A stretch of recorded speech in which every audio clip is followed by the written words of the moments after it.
Ayo, segera download Quran Tadabbur, tafsir dalam genggaman Anda.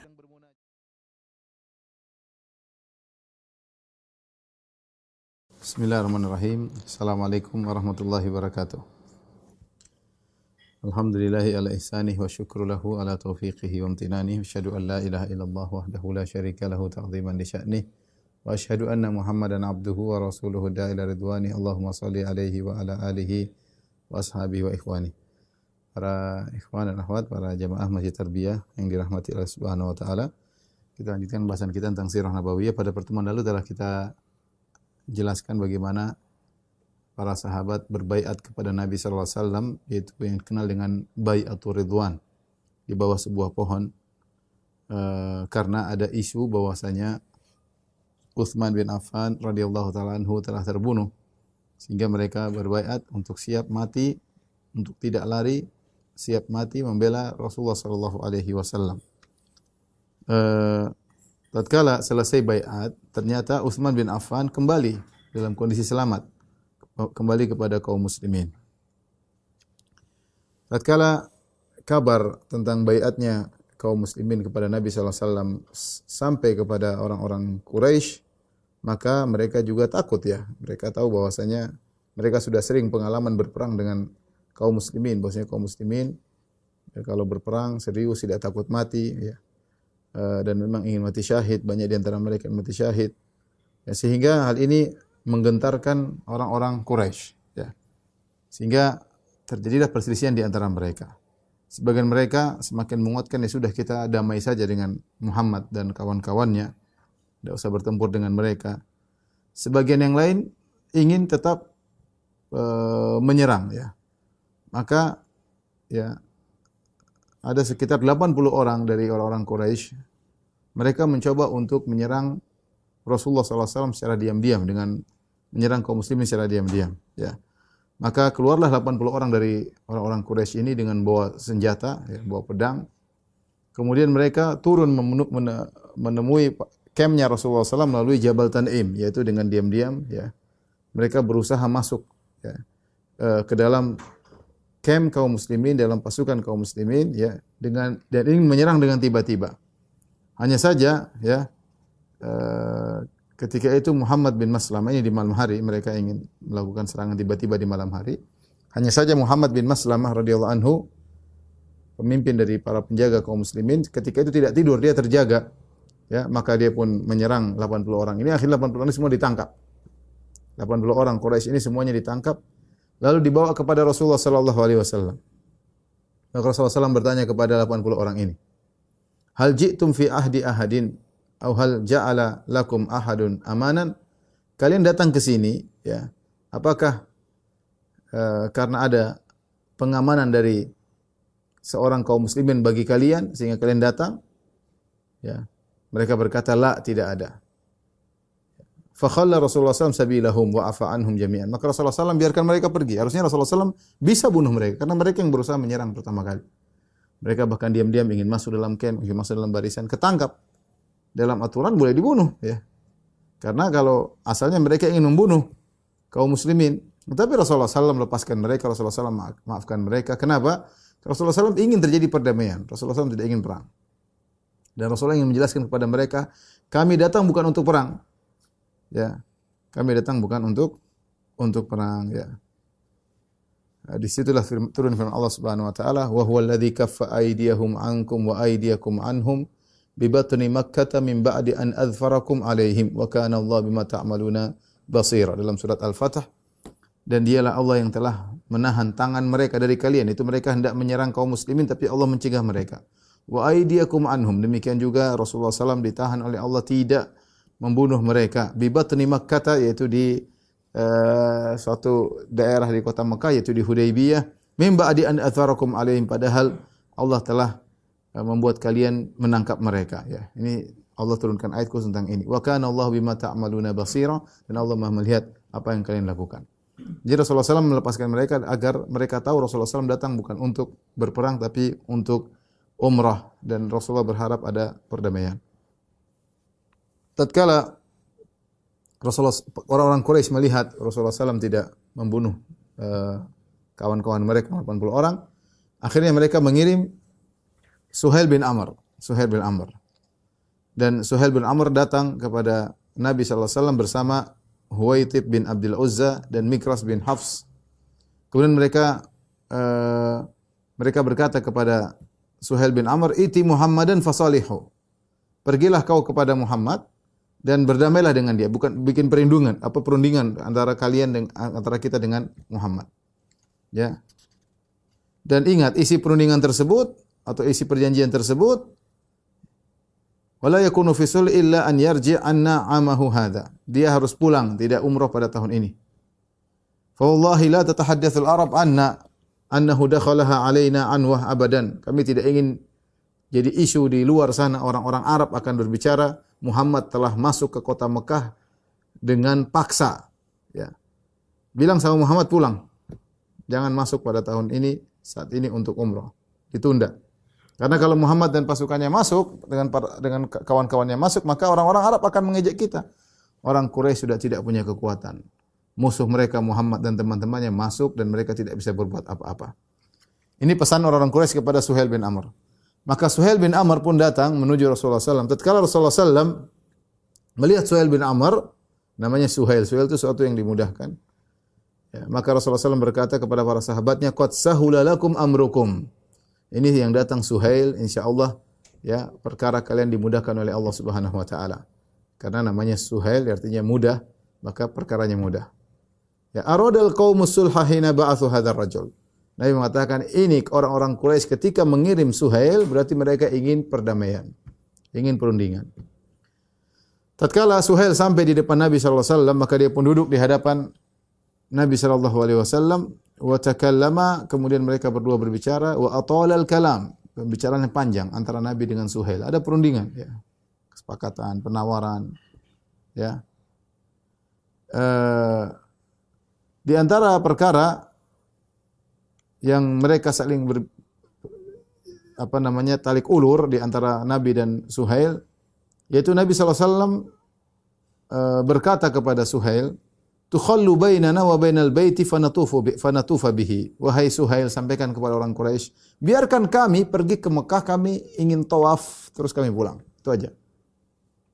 Suhail berkata, dan ini pesan orang Quraisy, jangan biarkan Muhammad umrah tahun ini. Sementara Rasulullah SAW ingin umrah, Rasulullah mengatakan sudah. Poin ini yang mereka jadi pembahasan debat di antara mereka. Kata Rasulullah SAW, "Tukhallu bainana wa bainal baiti fanatufa bihi." Biarkan kami tawaf di Ka'bah, kami pulang umrah saja. Sementara pesan dari Quraisy tidak boleh. Suhail berkata, "Wallahi la tatahaddatsul Arabu anna ukhidna duqtatan walakin dzalika minal amil muqbil." Kata Suhail tidak mungkin. Demi Allah. Ya, mereka beriman kepada Allah. Demi Allah, kami tidak ingin orang-orang Arab mengejek kami dan berkata musuhnya orang-orang Quraisy masuk dengan paksa ke kota Mekah dan orang-orang Quraisy tidak bisa berbuat apa-apa. Tetapi yang kau maui wahai Muhammad ingin umrah tahun depan. Jangan sekarang, tahun depan. Tsumma ittafaqu ala syurutis shalah. Akhirnya Rasulullah SAW setuju. Setelah itu mereka bikin bunut, yaitu poin-poin yang mereka sepakati. Ya, di antara poin-poin tersebut nanti akan kita jelaskan. Ya. Setelah mereka sepakat dengan poin-poin yang hasil perundingan, maka Rasulullah SAW memanggil Ali bin Abi Thalib. Ya. Tsumma da'a Rasulullah SAW Ali bin Abi Thalib liyaktubal kitab. Ali bin Abi Thalib yang bagian nulis. Rasulullah SAW ummi, tidak bisa baca, tidak bisa tulis. Maka Rasulullah SAW katakan, "Uktub bismillahirrahmanirrahim." Tulis. Bismillahirrahmanirrahim. Ketika Nabi suruh Ali nulis bismillahirrahmanirrahim, Suhail berkata, "Amar Rahman, wallahi ma adri ma hiya." Ya. Walakin uktub bismikallahumma. Jangan tulis bismillahirrahmanirrahim. Tulis saja bismikallahumma. Adapun Ar-Rahman saya tidak tahu itu apa. Hapus. Para sahabat mendengar hal tersebut, para sahabat jengkel. Para sahabat berkata, "Wallahi la naktubu illa bismillahirrahmanirrahim." Para sahabat ikut nimbrung. Demi Allah kami tidak akan nulis kecuali bismillahirrahmanirrahim. Tapi Nabi ngalah, Nabi bilang, "Uktub bismikallahumma." Sudah, tulis saja bismikallahumma. Ar-Rahman Ar-Rahim hilangkan aja karena mereka tidak suka dengan Ar-Rahman Ar-Rahim. Mereka kenal cuma Allah. Menurut perkataan mereka Ar-Rahman Ar-Rahim tambah-tambahan Nabi aja kepada sifat-sifat Allah. Cukup Allah, bismikallahumma. Akhirnya Ali bin Abi Thalib cuma tulis Bismikallahumma Ar-Rahmanir Rahim, dihapus. Suhail tidak setuju. Kemudian Rasulullah SAW mengatakan, tulislah hadza ma qada alaihi Muhammadun Rasulullah SAW Suhail bin Amr. Tulislah wahai Ali, inilah apa yang disepakati oleh Muhammad Rasulullah kepada Suhail bin Amr.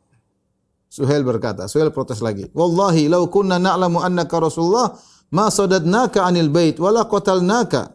Walakin iktub ismaka wa isma abik. Kata Suhail, jangan tulis Muhammad Rasulullah. Kalau kami tahu kau itu Rasulullah, ngapain kami halangi engkau ke Ka'bah untuk tawaf? Ngapain kami memerangi engkau wahai Muhammad? Kami enggak ngaku kau Rasulullah. Jangan tulis Rasulullah. Tulis saja namamu sama nama bapakmu. Rasulullah berkata, "Wallahi innilah Rasulullah wa in kadzabtumuni." Demi Allah, aku ini utusan Allah, aku ini Rasulullah meskipun kalian mendustakan aku. Kemudian Ali sudah terlanjur nulis, ya. Hadza ma qada alaihi Muhammad Rasulullah Suhail bin Amr. Inilah yang disepakati oleh Muhammad Rasulullah kepada Suhail bin Amr. Kata Rasulullah SAW, umhu. Ya Ali, hapus itu Rasulullah. Hapus. Ali berkata, la wallahi la amhaha. Kata Ali, demi Allah, aku tidak akan hapus kalimat Rasulullah. Saya akan hapus kata Rasulullah. Kata Rasulullah SAW, Ali enggak mau hapus. Kata Rasulullah SAW, hari ini makanah. Di mana tulisan Rasulullah? Rasulullah kan enggak bisa baca.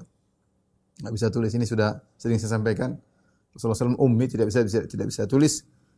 Agar sebagai bukti mukjizat bahwasanya Al-Quran itu bukan karangan Nabi. Ya.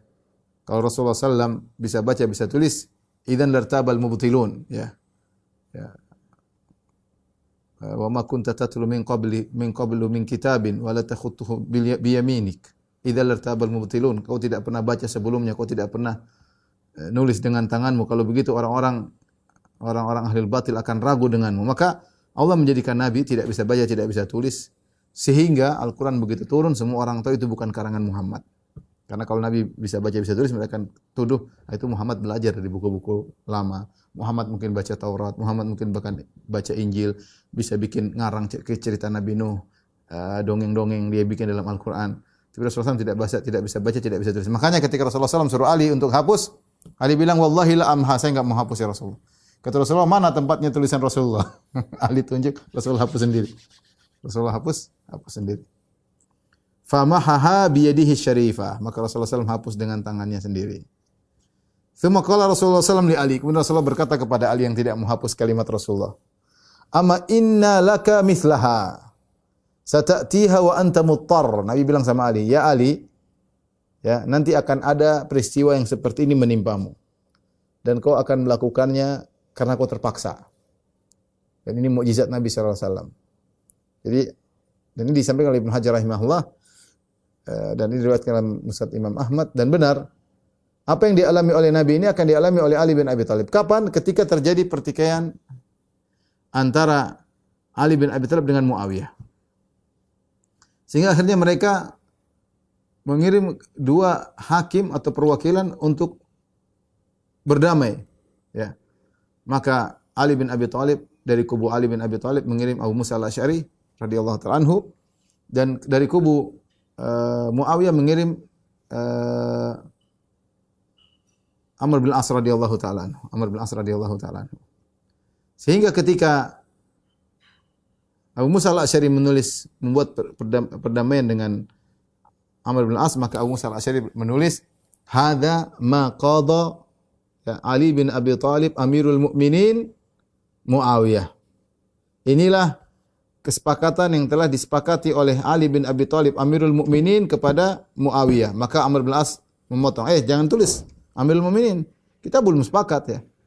Bahwasanya Ali Amirul Mukminin, karena penduduk kota Syam di mana Muawiyah di negeri Syam waktu itu belum membaiat Ali bin Abi Thalib. Ya, sebagaimana sudah sering kita sampaikan karena kasus di mana Utsman bin Affan terbunuh, sehingga penduduk Syam mempersyaratkan kalau mereka ingin baiat Ali, pembunuh Utsman bin Affan harus ditangkap dulu baru mereka membaiat.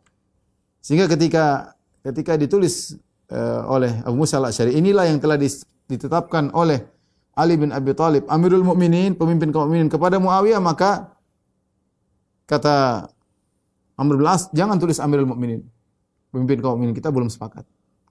Akhirnya Abu Musa al-Asy'ari lapor kepada Ali, "Ya Ali, mereka tidak mau nulis namamu Amirul Mukminin." Kata Ali, "Hapus." Sama seperti ini. Sama seperti yang dialami oleh Nabi sallallahu alaihi wasallam. Ketika Suhail bin Amr mengatakan, "Jangan tulis Rasulullah," kata Rasulullah, "Hapus." Ali enggak mau, tapi kata Nabi, "Nanti akan datang suatu kejadian, kau akan mengalami seperti apa yang aku alami dan kau terpaksa." Dan terjadi. Tatkala Ali bin Abi Thalib radhiyallahu anhu setelah selesai menulis syarat-syarat, ya, kemudian Rasulullah SAW mempersaksikan, ya, beberapa kaum muslimin untuk menyaksikan tulisan tersebut, perjanjian tersebut, di antaranya Abu Bakar As-Siddiq juga hadir, Umar bin Khattab, Utsman bin Affan, Abdurrahman bin Auf, Sa'ad bin Abi Waqqas, Abu Ubaidah bin Jarrah. Ya, ini di antara mubasysyirin bil jannah yang di 10 yang dijamin masuk surga. Kemudian Muhammad bin Maslamah, ya. Sementara wakil yang menyaksikan perjanjian tersebut dari kaum musyrikin adalah Huwaitib bin Abdul Uzza, Mikras bin Hafs, ya. Dan tadi ada Suhail bin Amr. Maka kemudian ditulislah perjanjian ini dalam 2 nuskhah. Nuskhah untuk Rasulullah SAW dan nuskhah untuk Quraisy. Semua sepakat. Adapun isi perjanjian tersebut, zahirnya merugikan kaum muslimin. Ya. Tapi intinya bahwasanya Muhammad, ya, ini poin pertama yang menjadi poin utama dalam perjanjian Hudaybiyah, ya. Yaitu Muhammad dan para sahabatnya pulang kembali ke kota Madinah pada tahun ini dan mereka tidak bisa masuk kota Mekah. Jika telah datang tahun kemudian, tahun berikutnya, maka silakan mereka masuk dalam kota Mekah dan mereka boleh tinggal dalam kota Mekah selama 3 hari dan mereka boleh bawa senjata orang yang sedang bersafar, yaitu pedang-pedang yang dimasukkan dalam sarung pedangnya. Dan orang-orang Quraisy tidak akan mengganggu mereka sama sekali. Orang-orang Quraisy tidak akan mengganggu mereka sama sekali. Ini poin pertama. Jadi Rasulullah SAW dan para sahabat pulang, mau umrah tahun depan. Tahun depan boleh datang, tapi hanya tidak boleh bawa senjata peperangan, hanya bawa senjata yang biasa dibawa oleh orang yang sedang bersafar, dan itu pun harus dimasukkan dalam sarungnya. Dan mereka hanya boleh tinggal di Mekah 3 hari. Lebih dari itu harus pulang. Dan selama 3 hari orang-orang Quraisy tidak akan mengganggu mereka sama sekali. Ini tahun 6 Hijriah. Sehingga Nabi akhirnya tahun ke-7 Hijriah melakukan umrah yang disebut Umratul Qadha. Umratul Qadha. Umrah pengganti yang umrah tahun ke-6 Hijriah. Kemudian poin kedua dari perjanjian Hudaybiyah yaitu bahwasanya mereka mengadakan gencatan senjata selama 10 tahun, ya. Tidak boleh ada yang saling menyerang di antara mereka. Sehingga orang-orang merasa tentram dengan perdamaian mereka berdua. Ya, mereka kelompok kaum muslimin, kelompok Quraisy tidak ada peperangan sama sekali. Tidak boleh ganggu sama yang satu sama yang lain. Kemudian poin yang ketiga, barang siapa yang ingin masuk dalam koalisi dengan Muhammad, ya, dan kawan-kawannya, maka silakan masuk. Barang siapa yang ingin berkoalisi dari kabilah selain Quraisy, ya kan kita ada kaum muslimin yaitu kaum muhajirin, kaum ansar. Terus ada kaum Quraisy. Ada kabilah-kabilah lain banyak, ada kabilah Khuza'ah, Bani Bakar, kabilah banyak, ya. Dalam perjanjian tersebut, kabilah di luar kaum muslimin dan Quraisy yang ingin koalisi dengan kaum muslimin silakan, yang ingin berkoalisi dengan orang-orang musyrikin silakan, orang-orang Quraisy. Ya. Kemudian peraturannya, wa tu'tabarul qabilah allati tanzamu ila ayyil fariqain juz'an min dzalikal fariq. Dan kabilah manapun yang sudah gabung berkoalisi dengan salah satu dari 2 kelompok ini, maka dianggap sama. Tidak boleh diganggu dan tidak boleh berperang. Tidak boleh diganggu, tidak boleh perang. Maka jika ada gangguan terhadap kabilah yang berkoalisi kepada kaum muslimin, maka dianggap kabilah Quraisy yang telah menyerang. Dan sebaliknya, kalau ada gangguan terhadap kabilah yang berkoalisi dengan Quraisy, berarti dianggap kaum muslimin yang menyerang. Pokoknya dianggap jadi satu. Tatkala sudah ada perjanjian demikian, maka segera kabilah Khuza'ah punya hubungan baik dengan kaum muslimin. Mereka musyrikin, ini ceritanya kabilah Khuza'ah. Maka mereka berkata, nahnu ma'aqdi Rasulillah. Kami bersama berkoalisi dengan Rasulullah sallallahu alaihi wasallam. Kemudian Banu Bakar segera berkoalisi dengan orang Quraisy. Mereka memang sama-sama musyrikin. Tapi yang menakjubkan Bani Khuza'ah, kabilah Khuza'ah, mereka gabung sama kaum muslimin padahal mereka musyrikin. Ini poin ketiga. Poin keempat, Inilah poin yang paling menyakitkan kaum muslimin. Isinya man ata Muhammadan min ashabihi bi ghairi idzni waliyhi raddahu alaihim. Kalau ada orang dari Mekah datang ke Madinah, orang Islam lari dari Mekah ingin gabung ke kota Madinah bersama kaum muslimin, tidak diizinkan oleh walinya, maka Muhammad sallallahu alaihi wasallam harus membalikkan dia ke kota Mekah, tidak boleh diterima. Jadi kalau setelah ini ada yang berhijrah orang Islam menuju ke kota Madinah, ya, tetapi walinya tidak mengizinkan, maka harus dikembalikan. Sebaliknya, wa man ata Quraisyan mimman ma'a Muhammad. Sebaliknya kalau ada dari pengikut Muhammad yang murtad, yang kabur kemudian gabung dengan Quraisy, lam yaruddahu alaihi, maka tidak boleh dikembalikan kepada Muhammad, biarin. Ini adalah yang paling berat bagi kaum muslimin. Ini enak banget orang-orang Quraisy ini. Jadi kalau ada orang Islam yang lari dari Mekah menuju Madinah tidak diizinkan oleh keluarganya, harus kembalikan ke Mekah. Sebaliknya kalau ada orang Madinah murtad ke Mekah, biarin aja, jangan disuruh pulang. Ini adalah poin yang paling berat bagi kaum muslimin. Poin yang kelima, ya. Anna bainana ay bainal fariqain aibatun makfufatun wa annahu la islala wa la ighlal. Bahwasanya benar-benar di antara kita kelompok ini kaum muslimin dan kaum Quraisy benar-benar perdamaian. Tidak ada pencurian, tidak ada pengkhianatan, ya. Ini isi dari poin perjanjian Hudaybiyah. Saya ulangi. Poin pertama, kaum muslimin harus pulang ke kota Madinah, tidak boleh umrah tahun depan. Itu pun hanya 3 hari boleh masuk Mekah. Kemudian hanya boleh bawa pedang yang dimasukkan dalam sarungnya. Setelah 3 hari pulang. Dan kaum Quraisy tidak akan mengganggu mereka sama sekali. Yang kedua, perjanjian damai selama 10 tahun. Gencatan senjata selama 10 tahun. Tidak boleh saling mengganggu satu di antara yang lainnya. Yang ketiga, yang ingin gabung bersama berkoalisi dengan salah satu, silakan. Kalau sudah berkoalisi dianggap satu. Maka kabilah Khuza'ah berkoalisi dengan kaum muslimin, padahal Khuza'ah musyrikin tapi berkoalisi dengan kaum muslimin. Banu Bakar berkoalisi dengan Quraisy. Yang keempat yang paling memberatkan yaitu kalau ada orang Islam yang kabur dari Mekah menuju Madinah untuk berhijrah, maka harus dikembalikan ke Mekah. Dan sebaliknya kalau ada orang Madinah yang murtad menuju Quraisy, maka tidak boleh dikembalikan. Biarin aja dia murtad dan tetap tinggal di Mekah. Yang kelima, keduanya harus damai, tidak boleh ada pencurian, tidak boleh ada pengkhianatan. Ketika sedang ditulis, baru aja selesai, baru disaksikan oleh sekelompok para sahabat dan sekelompok orang Quraisy, tiba-tiba datang Abu Jandal. Siapakah Abu Jandal ini? Abu Jandal ini anaknya Suhail bin Amr. Suhail bin Amr tadi yang bilang hapus Rasulullah, hapus Ar-Rahmanir Rahim, wakilnya kaum Quraisy. Datang Abu Jandal. Abu Jandal Muslim tapi dia anaknya Suhail bin Amr. Suhail bin Amr musyrik ketika itu, ya. Kemudian dia datang sambil membawa belenggu yang dibelenggukan dalam tubuhnya, sambil geret-geret belenggu. Ya mungkin ada rantai atau apa. Dia kabur dari kota Mekah. Dia tahu ada orang Islam, maka dia kabur. Dia ingin segera pulang bersama orang-orang Islam ke kota Madinah. Jadi sudah masuk Islam. Kemudian dia sambil kabur, dia bawa pedangnya dengan pedang yang terhunus. Ya.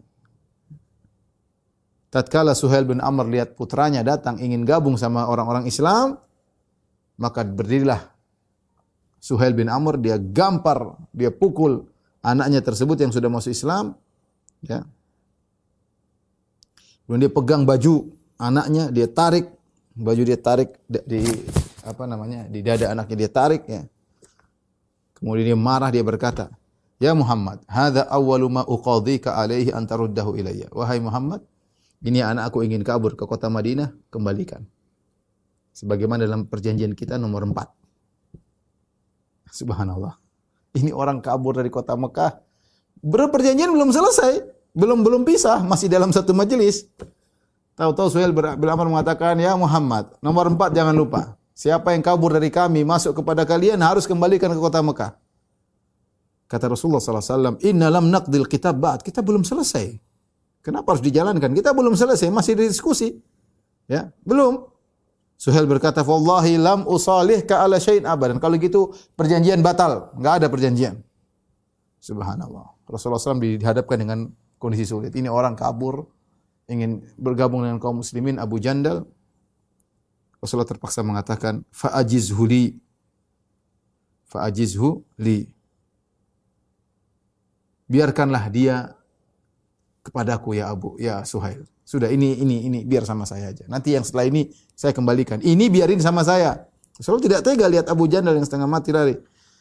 Apa kata Suhail bin Amr bapaknya? Ma ana bimujizihi laka. Aku tidak akan melepaskan dia untuk engkau. Enggak, harus kembali sebagaimana peraturan nomor 4. Kata Rasulullah SAW masih merayu. Bala, faf'al. Enggak, kau akan izinkan dia sama aku. Lakukanlah.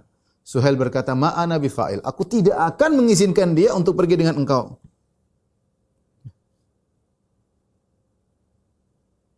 Terjadi dialog ya.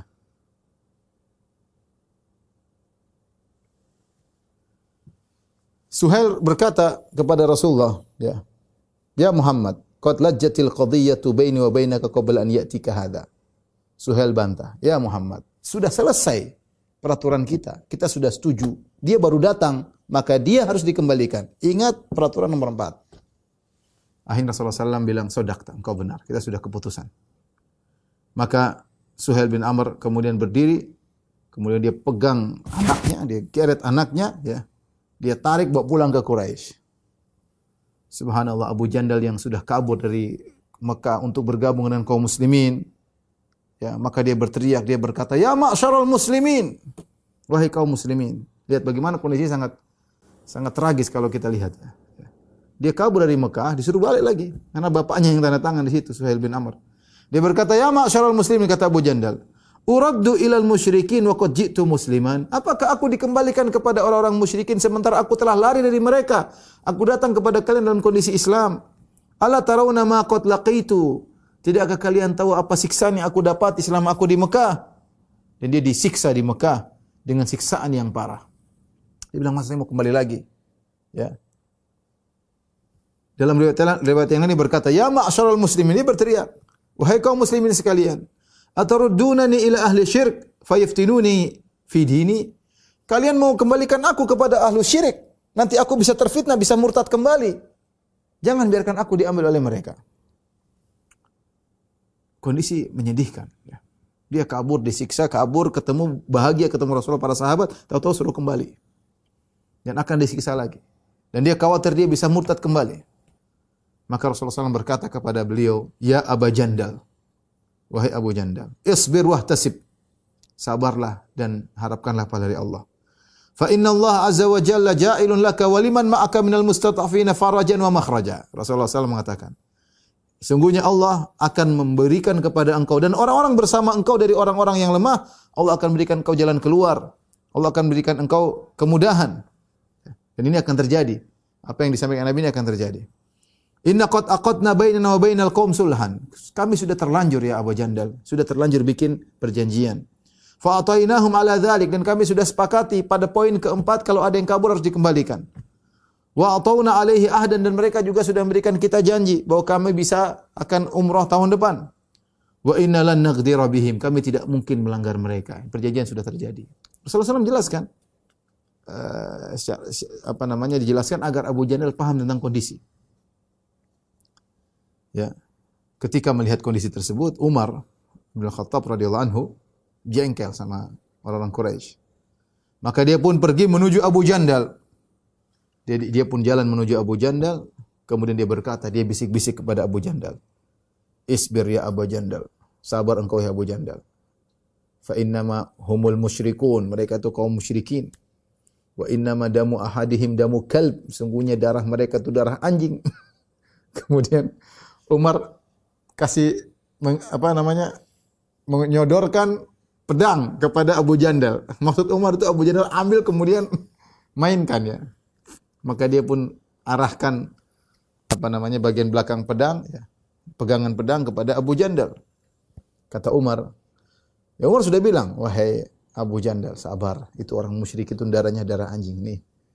Kata Umar, rajautu an ya'khudha as-sayf fayadribu bihi abahu. Aku berharap dia ambil pedang kemudian dia penggal bapaknya Suhail bin Amr.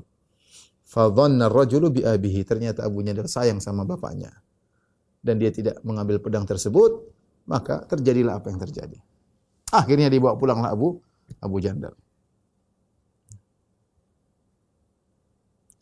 Dan dari Suhail bin Hanif, dari Sahal bin Hunayf radhiyallahu anhu, dia pernah berkata, "Ittahimu ra'yakum." Kalian harus curigai akal kalian. Curigai pendapat kalian. Falaqad ra'aituni yauma Abi Jandal. Walau astati an arudda amran nabi la radattuhu. Sungguh aku melihat bagaimana kondisiku dalam perjanjian Hudaybiyah. Bagaimana peristiwa Abu Jandal yang menyedihkan, sudah kabur disuruh pulang. Kata dia, kalau saya mampu untuk menolak perintah Nabi, saya akan tolak. Artinya dalam hati tidak setuju dengan itu, tapi ini sabda Nabi SAW. Dia bilang, kalau saya mampu untuk menolak keputusan Nabi, saya akan tolak. Sehingga Sahal bin Hunayf berkata, ittahimu ra'yakum, yaitu curigai akal kalian. Maksudnya apa? Maksud beliau, ini apa yang terjadi tentang perjanjian Hudaybiyah, ini zahirnya merugikan kaum muslimin.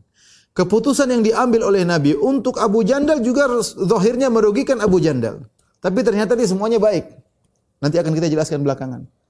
Sehingga ketika itu para sahabat sulit untuk menerima apa yang di mata mereka.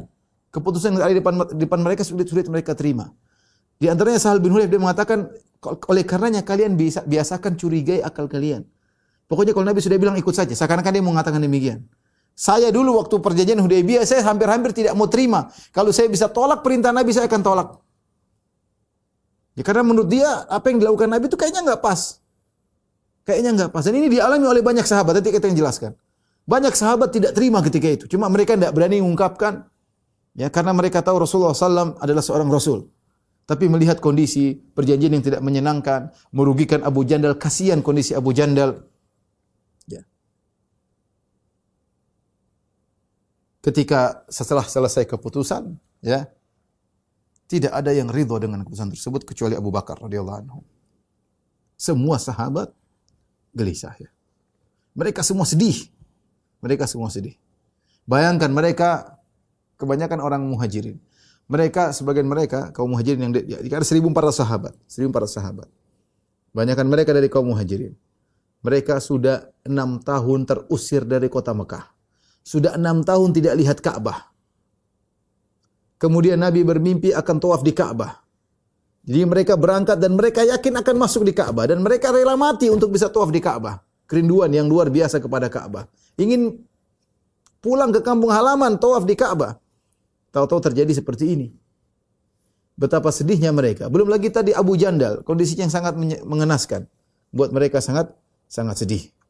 Rasulullah suruh mereka pulang, tahun depan baru umrah lagi. Di antara yang mengungkapkan akan hal ini adalah Umar bin Khattab radhiyallahu ta'ala anhu. Umar datang dalam riwayat kepada Rasul dulu, dalam riwayat kepada Abu Bakar terlebih dahulu. Ya. Umar datang kepada Abu Bakar radhiyallahu ta'ala anhu. Ya. Umar berkata,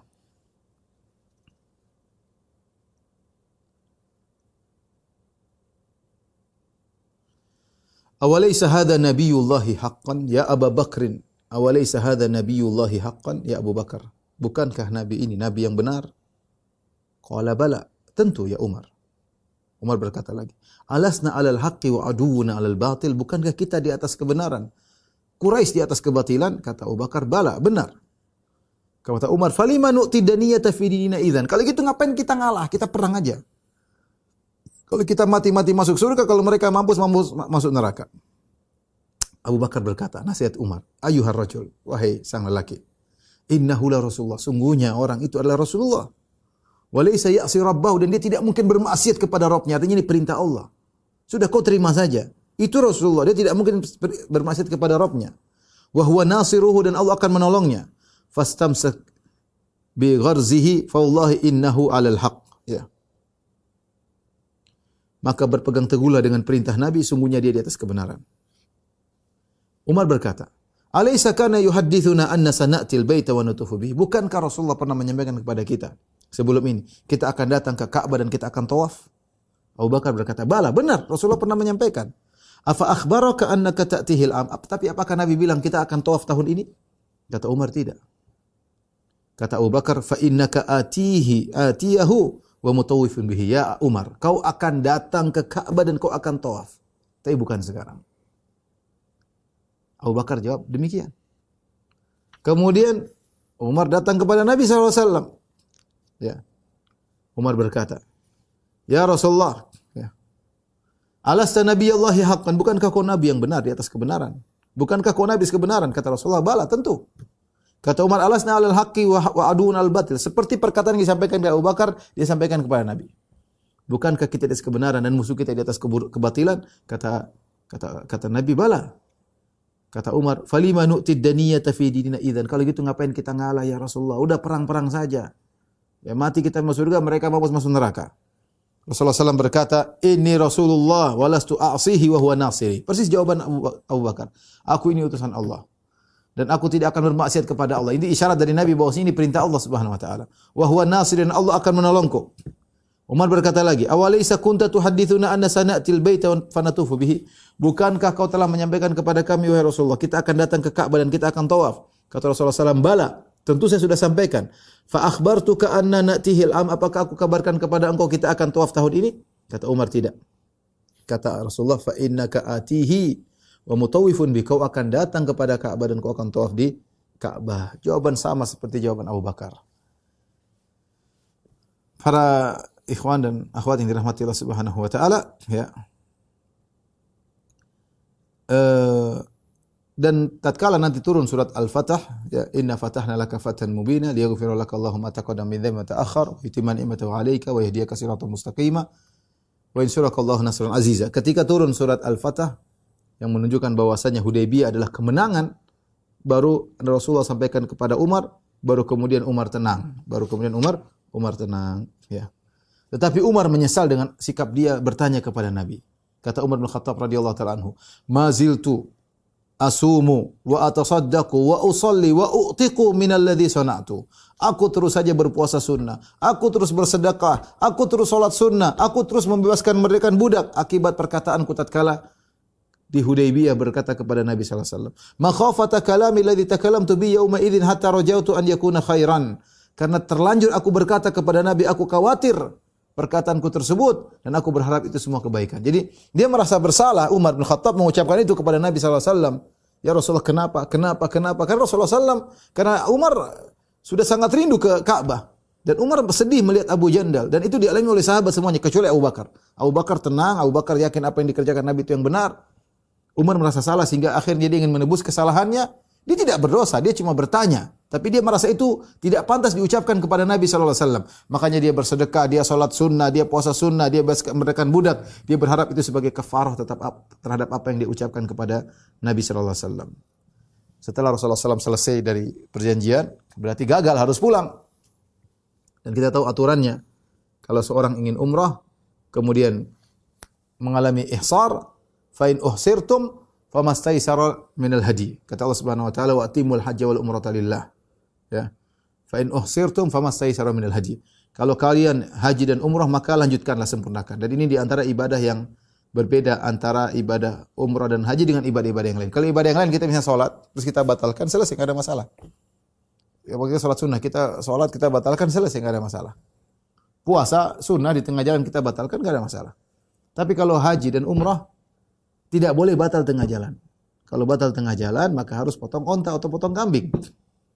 Potong onta, potong kambing. Kata Allah, fa in uhsirtum fa atimul hajja wal umrata lillah. Sempurnakan haji dan tidak boleh berhenti tengah jalan, harus sampai selesai.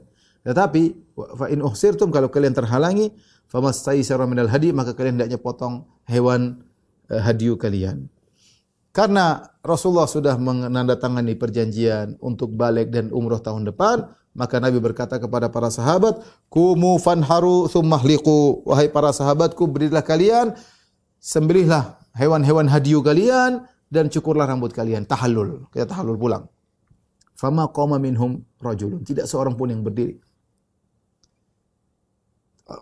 Tidak seorang pun yang berdiri. Ya.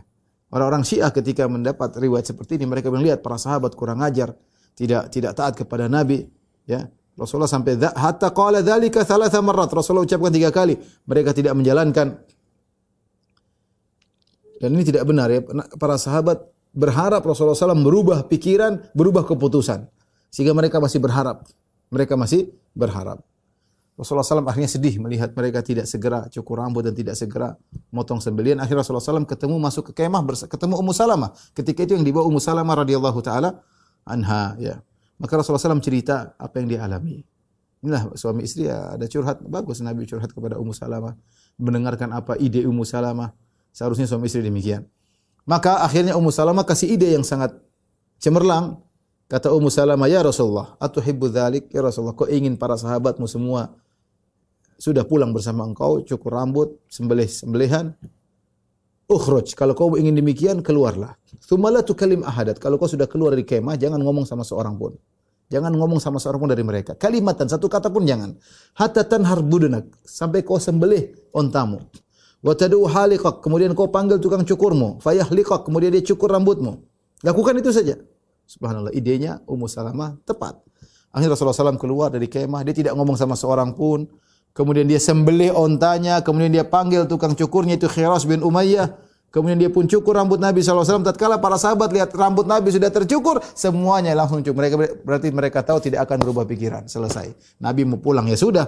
Yang tadi mereka berharap akan berubah pikiran, ketika Nabi sudah cukur rambutnya, berarti Nabi mau pulang. Akhirnya mereka cukur rambut, kemudian mereka saling mereka saling mencukur di antara mereka dan mereka menyembelih onta-onta mereka. Dan ini dalil menunjukkan akan kemuliaan Ummu Salamah radhiyallahu taala anha yang idenya cemerlang, seorang wanita yang bijak, ya, istri yang soleha. Ya.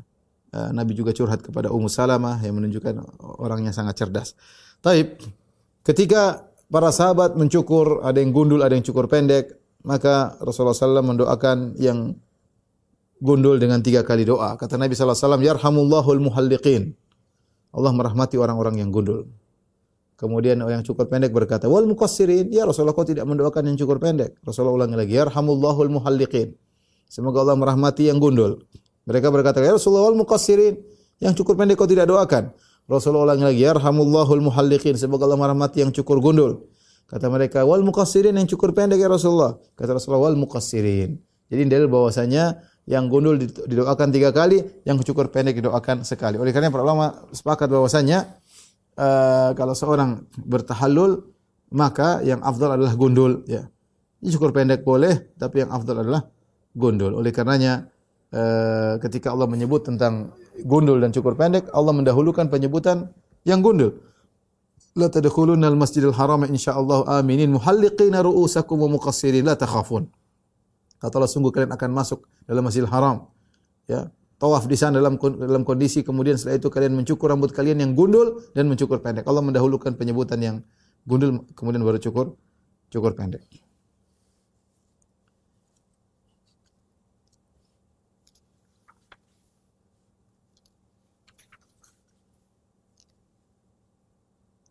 Baik, ikhwan dan akhwat yang rahmatillah subhanahu wa ta'ala, ya. Dalam perjalanan ketika Rasulullah SAW berjalan dari Madinah menuju Mekah, ada kejadian, yaitu ketika sampai di Hudaybiyah, sebelum mereka bertahallul, masih dalam kondisi mereka masih ihram, ada yang dialami oleh Ka'ab bin Ujrah. Ka'ab bin Ujrah dia berkata, "Kunna ma'a Rasulullah SAW bil Hudaybiyah." Kami bersama Rasulullah SAW dalam Hudaybiyah, wa nahnu muhrimun, dan kami dalam kondisi berihram. Wa qad hasaranal musyrikun, dan kita telah dikepung oleh musyrikin. Wa kanat li wafratun faja'alatil hawamu tasaqatu ala wajhi, ya. Dan aku punya rambut yang panjang sampai di telingaku, sampai di sini. Dia punya rambut, Ka'ab bin Ujrah punya rambut yang panjang, tetapi masalahnya kepalanya banyak kutu. Sampai kutunya berjatuhan dari kepalanya. Sampai kutunya terlalu banyak, sampai berjalan, sampai lewat jatuh di kepalanya. Dia terganggu, gatal. Sehingga Rasulullah lewat dia, Rasulullah lihat kutunya sampai turun dari kepalanya. Rasulullah SAW berkata, "Ayu'dzika hawamu ra'sik?" Apakah kutumu mengganggumu? Aku berkata, "Na'am." Kata Rasulullah, gundul kepalamu. Ya. Tapi ini gundul sebelum bertahallul, tapi gundul karena ada uzur, karena banyak kutu. Maka turunlah firman Allah Subhanahu wa taala, "Faman kana minkum maridhan aw bihi adam min ra'si fa fidyatun min siyamin aw sadaqatin aw nusuk." Barang siapa di antara kalian ketika berihram ternyata sakit atau ada gangguan di kepalanya, maka silakan cukur, tidak jadi masalah, tapi dia harus bayar fidyah. Fidyahnya adalah puasa selama 3 hari atau sedekah, ya, atau nusuk atau menyembelih. Sedekah maksudnya memberi makan kepada 6 orang, 1 orang setengah sa'. Setengah orang, 1 orang setengah sa', yaitu sekitar 9 kilogram beras, ya. Jadi boleh kalau seorang misalnya berhalangan kemudian dia harus melakukan pelanggaran, maka boleh, tapi dia bayar fidyah. Dalam riwayat yang lain Nabi berkata, "Sum salasata ayyam." silakan kau cukur gundul karena kau terganggu, tapi kau puasa 3 hari.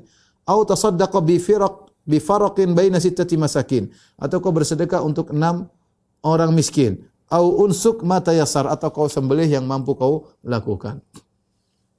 Setelah semuanya, akhirnya Rasulullah SAW balik dengan para sahabat menuju kota Madinah. Ya.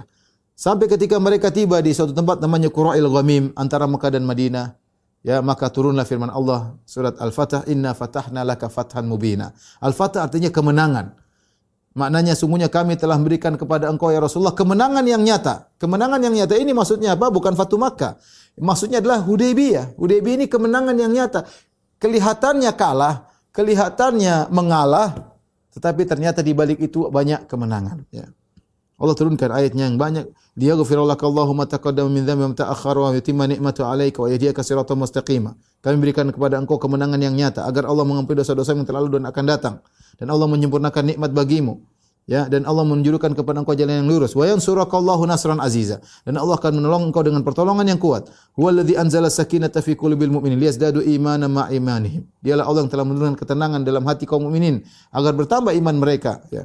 Walillahi junudus samawati wal ard, Allah memiliki pasukan-pasukan langit dan bumi. Wa kana Allahu aliman hakima, dan Allah Maha mengetahui dan Maha bijak. Perhatikan, Allah Maha tahu, Maha bijak. Keputusan Allah yang Allah perintahkan kepada Nabi untuk melakukan perjanjian Hudaybiyah itu dibangun di atas ilmu Allah dan dibangun di atas kebijakan Allah. Kemudian Allah berfirman, liyudkhilal mu'minina wal mu'minat, agar Allah masukkan kaum mukminat jannatin tajri min tahtihal anhar, kepada surga-surga yang mengalir di bawahnya sungai-sungai, khalidina fiha, dan mereka kekal dalamnya, wa yukaffiru anhum sayyi'atihim, dan Allah akan ampuni dosa-dosa mereka, wa kana dzalika indallahi fawzan 'azima, dan itulah kemenangan yang besar. Maka Rasulullah SAW bacakan ayat ini kepada Umar bin Khattab agar Umar tenang bahwasanya Hudaybiyah itu adalah kemenangan. Itu adalah kemenangan, ya. Maka ketika itu Umar berkata, "Ya Rasulullah, awa fathun huwa?" Ya Rasulullah, Hudaybiyah ini perjanjian yang seperti ini, inilah kemenangan. Kata Rasulullah SAW, "Na'am, benar ini kemenangan." Maka akhirnya Umar pun tenang, kembali dengan tenang, ya, tadinya mungkin ada gerundel, tapi dia tenang karena ternyata ini adalah kemenangan, ya. Baik, di antara bukti bahwasanya perjanjian Hudaybiyah adalah kemenangan, perhatikan di sini. Pertama, ketika Rasulullah SAW pergi ke Hudaybiyah, jumlah pasukan berapa? 1.400 orang. Artinya jumlah pasukan kaum muslimin ketika perang Khandaq paling banter 3.000 orang. Perang Khandaq tahun 5 Hijriah. Tahun 6 Hijriah berangkat Nabi 1.400 orang. Ya, tapi pasukan seluruh kaum muslimin sekitar 3.000. Taib. Kapan Fatu Makkah? Fatu Makkah 2 tahun kemudian. Perjanjian Hudaybiyah tahun 6 Hijriah. Fatu Makkah 8 Hijriah. 8 Hijriah, 2 tahun. Tapi ketika Fatu Makkah di bulan Ramadan, Rasulullah SAW keluar bawa pasukan 10.000. Berarti bertambahnya kaum muslimin sangat cepat, dalam 2 tahun bertambah sekitar 6.000 sampai 7.000. Yang tadinya Nabi berdakwah selama 13 tahun di Mekah, sama 6 tahun 13 tahun di Mekah, 6 tahun di Madinah, yaitu sekitar 19 tahun, maksimal cuma 3.000 kaum muslimin. Laki-laki. Namun ketika Fatu Makkah 2 tahun kemudian jadi 10.000, berarti tambah 7.000-an orang dalam waktu 2 tahun. Mengalahkan 19 tahun 19 tahun yang cuma 3.000. Ini menunjukkan perjanjian Hudaybiyah adalah kemenangan yang nyata. Kenapa bisa demikian para ikhwan dan akhwat yang dirahmati Allah Subhanahu wa taala? Karena ketika dalam kondisi damai, orang-orang musyrikin boleh ke Madinah, orang Madinah boleh pergi ke Mekah, mereka diskusi. Mereka mungkin selama ini tertekan dengan Quraisy, tetapi ketika perjanjian damai, orang bisa mendengar Islam dengan tenang, itu lebih baik, ya. Itu lebih baik. Oleh karenanya sekarang ini banyak sekali orang-orang masuk dalam Islam di luar negeri. Tidak bisa dibendung. Di Eropa, di Inggris, di Amerika, mereka bisa mencerna Islam dengan tenang. Mereka bisa cerna, mereka bisa nilai. Dan itu yang terjadi di zaman Nabi SAW. Dalam waktu 2 tahun terjadi interaksi luar biasa. Akhirnya banyak yang masuk Islam. Sehingga ketika Nabi perang menyerang kota Mekah, Nabi bawa 10.000 orang. Dan ini menunjukkan Hudaybiyah memang kemenangan. Kemudian juga ketika terjadi perjanjian Hudaybiyah tahun 6 Hijriah sampai 8 Hijriah, Nabi punya musuh bebuyutan yang parah, yaitu orang-orang Yahudi yang mereka kabur ke Khaybar dan mereka sering bikin onar di Khaybar. Nabi perlu menyerang mereka, memberi pelajaran kepada mereka. Kalau ternyata Nabi belum damai dengan orang-orang musyrikin, repot. Orang musyrikin bisa bantu orang-orang Yahudi dengan persenjataan. Tapi karena Nabi sudah perjanjian damai dengan orang Quraisy, maka Nabi ketika menyerang Khaybar, orang Quraisy tidak ganggu. Sudah antara Nabi dengan Khaybar. Dan akhirnya Khaybar dikuasai oleh kaum muslimin dan itulah negeri yang sangat sangat subur. Ini semua menunjukkan bahwasanya perjanjian Hudaybiyah adalah kemenangan dari Allah Subhanahu wa taala. Kemudian di tengah perjalanan ketika Rasulullah SAW berjalan menuju pulang, lelahnya dari Mekah menuju Madinah, ya, Rasulullah tiba suatu daerah dalam kondisi sangat letih, ya, sangat letih. Maka Rasulullah SAW mengingatkan kepada para sahabat, man yakla'una, siapa yang bisa bangunkan kita untuk salat subuh? Faqala Bilal, ana, aku yang akan bangunkan Rasulullah.